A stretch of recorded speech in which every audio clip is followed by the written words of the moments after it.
Sa iba't ibang bahagi ng lungsod, 9 na tao ang biglang nakidnap sa lugar, hindi alintana kung sila ay nasa kanilang mga sasakyan o nasa kalagitnaan ng kanilang mga trabaho. Ilang sandali pa, ang 9 na taong ito ay lumitaw na walang malay sa loob ng isang misteryosong bahay. Nagising si Leah sa isang kama, at pagkatapos makita ang isang lalaking tinatawag na Alvin sa tabi ng kama niya, lumabas siya para mag-imbestiga. Walang sumasagot nang magsabi siya ng hello kaya nagpatuloy lang siya, tumingin-tingin sa paligid hanggang sa makita niya ang 2 lalaki na nakahiga na walang malay sa kabilang kwarto. Nalilito, sumunod na pumunta si Leah sa pangunahing pinto at sinubukang buksan ito, ngunit nakalock ang pinto. Sinuri din niya ang mga bintana para lamang matuklasan na lahat ng mga bintana ay may nakaharang na bricks. Susunod, pumunta siya sa basement upang maghanap ng isang uri ng labasan, ngunit wala siyang nakita. Nang makitang hindi siya makakatakas dito, si Leah ay nagkaroon ng panic attack at bumagsak ito sa sahig. Ilang sandali pa, nagising si Leah sa boses ni Father Duffy habang ginigising niya ito at tumingin-tingin siya sa paligid upang malaman na may 9 na tao ang kabuoang nakulong dito. Habang iniisip nila kung ano ang nangyayari, bigla silang sinalubong ng isang misteryosong boses na lumabas mula sa speaker para sabihin sa kanila na hindi sila pinili kung sino sila kundi kung ano sila. Ang boses na ito ay nagpapaalam din sa kanila na sila ay pinagsama-sama upang maglaro ng isang laro na magiging pinakahuling pagsubok sa kanilang pagkatao, at ito ay para lamang sa libangan ng The Watcher, na nagmamasid at nakikinig sa kanila sa pamamagitan ng 75 na kamera at hindi mabilang na naka-install na mga mikropono sa buong bahay. Ang mananalo sa larong ito ay ang huling mananatiling buhay, hindi lamang sila makakilaya kundi bibigyan din ng $5 milyong. Pagkatapos ang boses ay nawala at ang 9 na manlalaro ay nagsimulang magtalo. Ang ilang mga tao ay naniniwala na ang laro ay totoo habang ang iba ay hindi, ngunit ang pangunahing alalahanin ay ang implikasyon na 8 sa kanila ang mamamatay sa ilang paraan. Biglang naglabas ng baril si Jay sa kanyang bulsa para ipakita ito sa lahat, na sinasabing dapat talagang seryosohin nila ang sitwasyon dahil hinayaan siya ng mga kidnapper na panatilihin ang baril niya. Napansin ni Jay na ang lahat ay natatakot sa baril, nilinaw ni Jay na siya ay isang pulis, ngunit iniisip pa rin ng iba na hindi patas na kailangan niyang magtago ng armas. Dahil sa kanyang kabab ang loob, itinuro ni Alvin ang kanyang galit kay Jay, na ipinaliwanag na ang kanyang nakababatang kapatid ay nagdusa sa mga kamay ng mga tiwaling puting pulis. Sa sandaling iyon, pinutol ni Francis ang argumento upang ibahagi ang kanyang conclusion, gusto ng Watcher na magpatayan sila sa isa't isa. Nagdudulot ito ng takot sa lahat habang sumasang-ayon si J.K. Francis, at idinagdag na kapag natapos na ang laro, ang nag-iisang makakasurvive ay malamang na mapatay din. Pagkatapos ay iminumungkahi ni Jay na kailangan nilang magtulungan upang makahanap ng isang paraan upang makatakas at iminungkahi ang ideya ng paguntog sa pintuan sa gamit ang lamesa ng hapagkainan, na napakabigat. Sumang-ayon ang lahat na magtulungan maliban kay Claire, na nakaupo lang at nanonood habang naninigarilyo. Kahit anong pilit nila, hindi gumagalaw ang pinto kahit 1 pulgada. Susunod, sinubukan ni Jay ang paputukan ang mga brick, ngunit masyadong makapal ang mga ito para makagawa ng disenteng butas. Pagkatapos, nagpa siya ang grupo na siyasatin ang bawat sulok para sa anumang posibleng mga butas o nakatagong mga labasan, na dapat na umiiral dahil kahit papaano ay nakapasok sila sa lugar na ito. Nakahanap si Jay ng isang bakal at ginamit ito para maghukay sa sahig ng basement, ngunit may metal sa ilalim nito. Natuklasan ni Alvin ang isang kahoy na parisukat sa kisame at nagawa niyang sirain ito, ngunit ito ay selyado rin. Habang ang lahat ay naghahanap sa paligid ng walang pakinabang, kinuha ni Claire ang mga alak sa kabinet ng alak at nagsimulang uminom. Sa kalaunan, sumuko ang grupo at bumalik sa sala, kung saan sinabihan nila si Claire na hindi tumulong at nagpasya si Jay na isara muna ang kabinet ng alak dahil ang pag-inom ay magpapalala lang sa kanilang mga kalooban.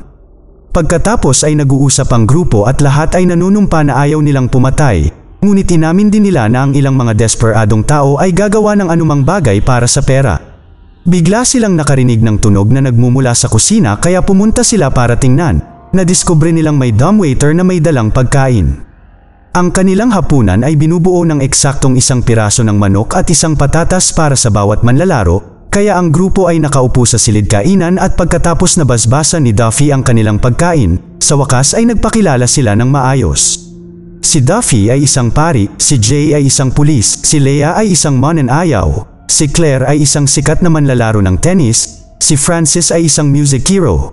Si Cynthia ay ang asawa ni Francis. Si Alvin ay isang rapper. Si Max ay isang fashion designer. At si Shona ay isang addict na nasa parol. Mayroon siyang bracelet monitor sa kanyang paa na nagbibigay ng pag-asa sa grupo na pupunta rito ang mga pulis para hanapin siya. Si Leia ay hindi kumakain ng karne at lahat ay nakikipaglaban para sa kanyang piraso ng manok, ngunit ipinagpalit ni Jay ang kanyang patatas para makaiwas sa gulo. Nalulungkot si Alvin na dinala siya dito at dahilan para mapalampas niya ang isang pulong sa isang kumpanya ng recording na maaaring makakuha sa kanya ng isang deal, at nang ang ilang mga manlalaro ay nagdududa sa kanyang mga kakayahan, pinahanga sila ni Alvin ng isang improvised na rap. Pagkatapos ng hapunan, pinag-uusapan nila kung paano hatiin ang mga silid, kung saan mayroong 5 na may tig-2 single bed. Si Duffy ay magkakaroon ng silid para sa kanyang sarili dahil siya ay isang pari at si Francis ay mananatili sa kanyang asawa, kaya ang 6 na iba pang tao ay pipili ng kanilang mga kasosyo sa silid sa pamamagitan ng pagpili ng mga pangalan.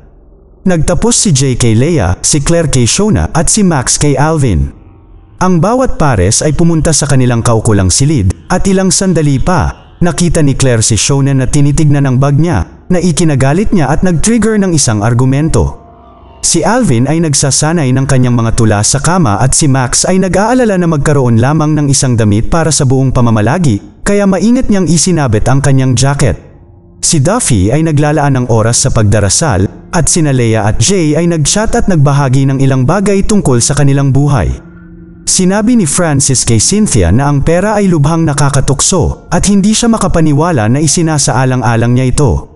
Lumipas ang mga oras ng pagtulog at sa kalagitnaan ng gabi, may biglang umatake kay Jay. Pagkatapos ng ilang pakikibaka, inilabas ni Jay ang kanyang baril, ngunit agad na tumakbo ang nanghihimasok at hindi nila makita ang kanilang mukha dahil madilim.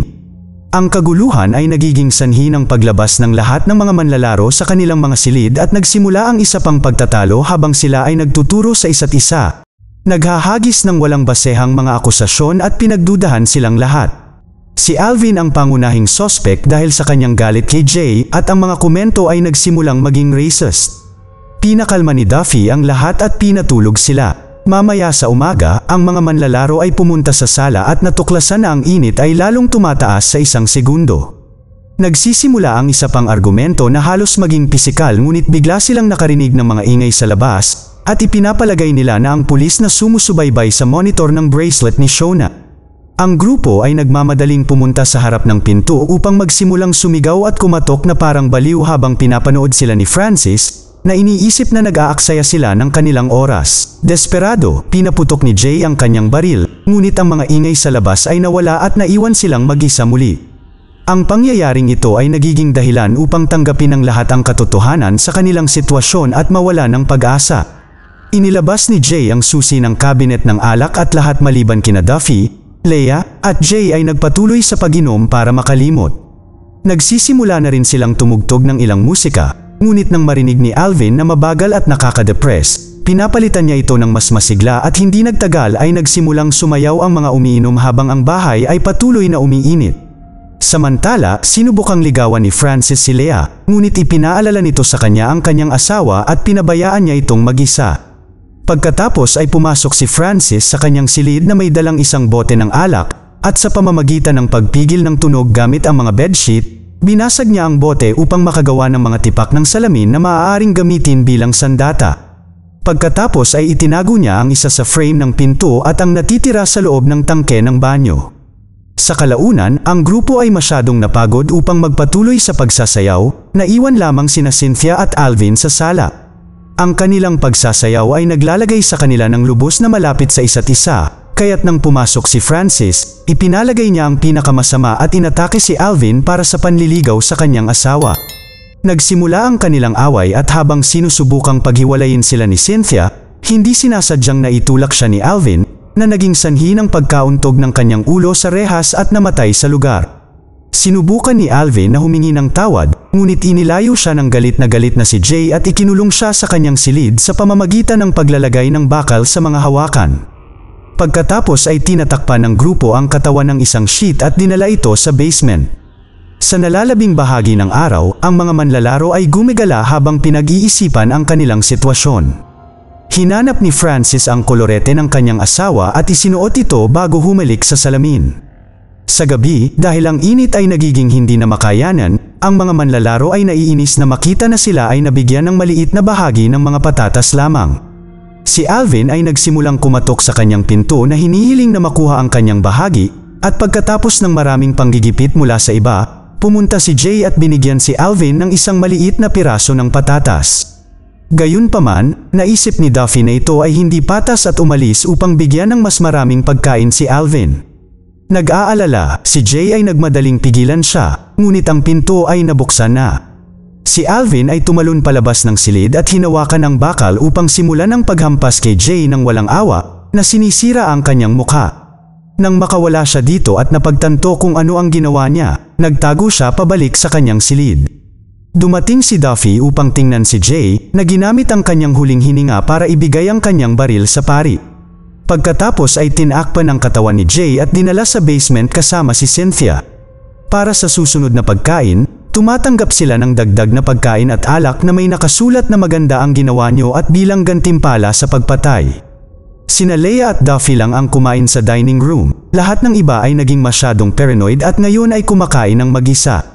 Si Francis ay nagdala ng bahagi para kay Alvin na nagsasabing natanggap niya ito at nanunumpa na naiintindihan niya na ang pagkamatay ni Cynthia ay isang aksidente, kaya hindi siya nagalit sa kanya. Makalipas ang ilang sandali, pumunta sina Leia at Duffy upang tingnan si Alvin at natagpuan lamang itong patay at nakasabit sa kisame gamit ang scarf ni Max. Nang kumalat ang balita ay isa pang pagtatalo ang naganap at pinaghihinalaan ng lahat si Francis na naghiganti para sa kanyang asawa. Iniisip ni Francis na ginawa ito ni Alvin sa kanyang sarili pagkatapos ay sinubukang ipasa ang sisi kay Max dahil nasa kanya ang kanyang scarf. Muli, pinahinto ni Duffy ang away dahil ito ay walang kabuluhan at lahat ay umaalis papunta sa ibang direksyon dahil nag-iingat na sila sa isa't isa. Dinala ni Duffy at si Leia ang katawan ni Alvin sa basement at ipinagpatuloy ni Francis ang paggamit ng lipstick ng pribado na nagpapakitang nawala na siya sa sarili. Maya-maya, nakita ni Claire si Shona na hinawakan muli ang kanyang mga gamit at nagsimula ang isang bagong pagtatalo na mabilis na umabot sa paghampas sa isa't isa. Nang umalis si Shona para uminom ng sigarilyo para sa kanyang nerbiyos, kumuha si Claire ng corkscrew at sinaksak siya. Sa isa pang silid, naguhugas ng muka si Leia nang magpakita si Francis at nang walang alinlangan. Tinanggal niya ang ilaw sa dingding at ibinaon iyon sa lababo na puno ng tubig na nagpakuryente kay Leia at nagpabagsak sa lupa. Samantala, pumunta si Duffy upang kausapin si Max at sinabi sa kanya na pinagkakatiwalaan niya sila ni Leia, kaya gusto niyang magtulungan sila upang mabuhay. Gayunpaman, si Max ay sikim at humihingi ng mas maraming bahagi ng pagkain bilang kapalit, ngunit tinanggihan siya ni Duffy dahil hindi ito magiging patas sa iba. Hindi siya pinansin ni Max at sinubukan niyang magnakaw ng malaking bahagi, kaya inilabas ni Duffy ang baril at sinabihang ibalik ang mga kinuha niya. Pagkatapos ay sinimulan ni Duffy na gabayan si Max palabas ng kusina, ngunit nang makatawid sila sa koridor ay nakita nila ang katawan ni Shona. Habang si Max ay tumatakbo pabalik sa kusina, sinabi ni Claire kay Duffy na ipinagtanggol niya ang kanyang sarili, ngunit sinubukan pa rin ni Duffy na ilayo siya. Pagkatapos ay lumakad sila sa kwarto ni Leia at nakitang patay na rin siya, kaya habang binabasbasan ni Duffy ang katawan, ginamit din ni Claire ang pagkakataong tumakbo. Sa sandaling iyon ay nagpakita si Francis at nagkunwaring nagulat na patay na si Leia, ngunit nakita siya ni Duffy at itinaas ang kanyang baril. Nang hindi makayanan ni Duffy ang sarili na barilin siya, sinimulan siyang pagtawanan ni Francis at hiniling na kunin ang baril. Wala nang ibang pagpipilian, binaril ni Duffy si Francis ngunit tinamaan lamang siya sa tiyan. Samantala, buhay na pala si Leia at nagising. Lumabas siya at nakita niyang binaril ni Duffy si Francis, kaya agad siyang tumakbo para magtago sa isa pang kwarto, kung saan hindi sinasadyang nadulas siya at natumbas sa takip ng banyo, na nagpapahintulot sa kanya na matuklasan ang mga tipak ng salamin. Sa kusina, dumating si Claire para kumuha ng pagkain, naigal-ulat lamang nang makita si Max doon, na makikipag-share lang sa kanya kapag pumayag itong bigyan siya ng kapalit. Ang kanyang mga kamay sa kanyang sinturon ay nagpapahiwatig ng isang bagay na marumi. Ngunit pagkatapos ay tinanggal niya ang sinturon at ginamit ito ni Max upang sakalin si Claire. Dumating si Duffy at nakiusap kay Max na palayain siya, ngunit dahil ayaw niya, binaril siya ni Duffy. Sa sandaling iyon ay lumitaw si Francis at sinaksak si Duffy sa likod gamit ang salamin na itinago niya sa itaas ng pinto, pagkatapos ay kinuha niya ang baril at binaril si Claire. Humingi ng awa si Duffy, ngunit si Francis ay nagpatuloy at pinatay din siya. Dahil hindi niya alam ang tungkol kay Leia, sinimulan ni Francis na ipagdiwang na siya ay nanalo sa laro at nagsimulang sumigaw sa The Watcher na humihingi ng kanyang gantimpala. Sa itaas na palapag, gumamit si Leia ng ilang bedsheet para kunin ang isang glass shard at hindi sinasadyang nahulog ang takip na nagpapakita ng kanyang lokasyon. Sinundan ni Francis ang ingay at naabutan niyang tumatakbo si Leia, kaya hinabol niya ito hanggang sa magtago ito sa ilalim ng kama. Nahanap siya ni Francis at itinulak siya mula sa kutsan upang yugyugin ang kama, pagkatapos ay sinimulan niyang hilahin si Leia palabas hawel ang kanyang mga paa. Kaya ginamit ni Leia ang pagkakataong ito para saksakin ang kanyang binti bago tumakbo muli. Hinabol siya muli ni Francis at itinulak siya sa balkonahe, ngunit nang sumugod ito sa kanya, pareho silang natamba sa rehas at nahulog sa mesa. Dumapa si Leia sa ibabaw ni Francis at napagtanto na ang pagkahulog ay naging sanhi ng pagsaksak ng baso sa kanyang dibdib, kaya patay na si Francis at siya ang nanalo. Hindi kayang harapin ni Leia ang katotohanang nakapatay siya ng isang tao, ngunit sa sandaling iyon, bumukas ang pintuan sa harap na may nakakasilaw na ilaw at dumaan siya dito upang makahanap ng isang malaking bag na may pera. Sa huling eksena, pagkatapos ay lumakad siya sa koridor at tumawid sa isa pang pinto na nagsasara sa likod niya. Doon ay nakakita siya ng isa pang bahay na may mga nanalo mula sa iba pang mga manlalaro na mukhang trauma din. Natakot si Leia nang mapagtantong ang tunay na laro ay magsisimula pa lang. Mag-subscribe para sa higit pang mga video na tulad nito, i-on ang notification, at mag-iwan ng like para matulungan ang aming channel. Salamat sa panunood.